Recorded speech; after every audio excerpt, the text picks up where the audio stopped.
ពាក្យមួយគេនិយាយថាបងមានតែព្រីងនៅក្រោយផ្ទះហ្នឹងក៏អាចធ្វើយើងខ្លាចជាអ្នកមានបានដែរត្រូវបងប្អូនព្រោះ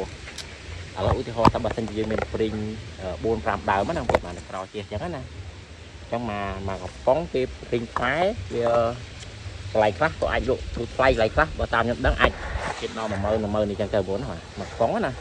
ចង់ឲ្យយើងគិតមើលជោគឧទាហរណ៍ថាដូចផ្ទះខ្លះគាត់ដាំ4 10ដើមអញ្ចឹងគាត់តែមករដូវព្រីងនេះក៏អាចធ្វើឲ្យគាត់តលុយបានមួយកណោដែរបងអញ្ចឹងពីពាក្យហ្នឹងគឺត្រូវបងប្អូនអញ្ចឹងបើសិនជាយើងមានព្រីងណាអញ្ចឹងគឺអែមហ្មងយើងបានហូបបំបែកខ្លះទៅលក់ខ្លះហ្នឹងទៅជាក់ស្ដែងបងប្អូនដូចនេះនៅកាច់ចេះខ្ញុំvậyអានេះវាទៅនឹងផ្លែឆ្នាំហ្នឹងឯងបងប្អូនវាផ្លែអាព្រីងធំហ្នឹងអត់ដឹងថាព្រីងអីណាវាតែខ្លះហៅដោះក្បីអញ្ចឹងទៅតែខ្ញុំអត់សូវស្គាល់ដែរបងប្អូនគាត់ថាវាផ្លែធំបងប្អូនចង់ប៉ិនមេដៃបងប្អូនចានេះបើតាមខ្ញុំដឹងដូចជាមកកំប៉ុងគោ10000ណាធ្លាប់ឃើញគេលក់តាមនេះណា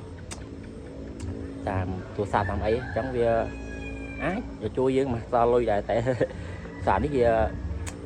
បើយើងតែហូបខ្លួនឯងគឺអត់គ្រប់ផងអញ្ចឹងចិនលក់ចិនអីបងប្អូនហើយបាទព្រោះវាតែផ្លែឆ្នាំហ្នឹងថាជាឆ្នាំក្រោយវាអាចនឹងធំផ្លែច្រើនជាងហ្នឹងអញ្ចឹងណាអញ្ចឹង2ដើមបងប្អូនហើយចេះនេះអូដល់កនេះស្ដាប់ពេញធំហ្នឹងបងប្អូនពេលខ្លះអាពេញធំហ្នឹងអត់ទៅនេះបងប្អូនអត់ទៅឆ្ងាញ់វិញទេវាអាចនឹងចាត់ឬក៏អាចនឹងនិយាយថាក្របធំអញ្ចឹងណាបាទពេញខ្លះទូចទេតែសាច់វាច្រើនណាគ្រាប់វាទូចចឹងបងប្អូនចឹងវាអត់ទៀងទេអាហ្នឹងគាត់ថាវាបើយើងមានអាធំវាល្អយើងហូបទៅកាត់កែបងប្អូនបានធំបងប្អូនហើយនេះបាទធំមែនទេ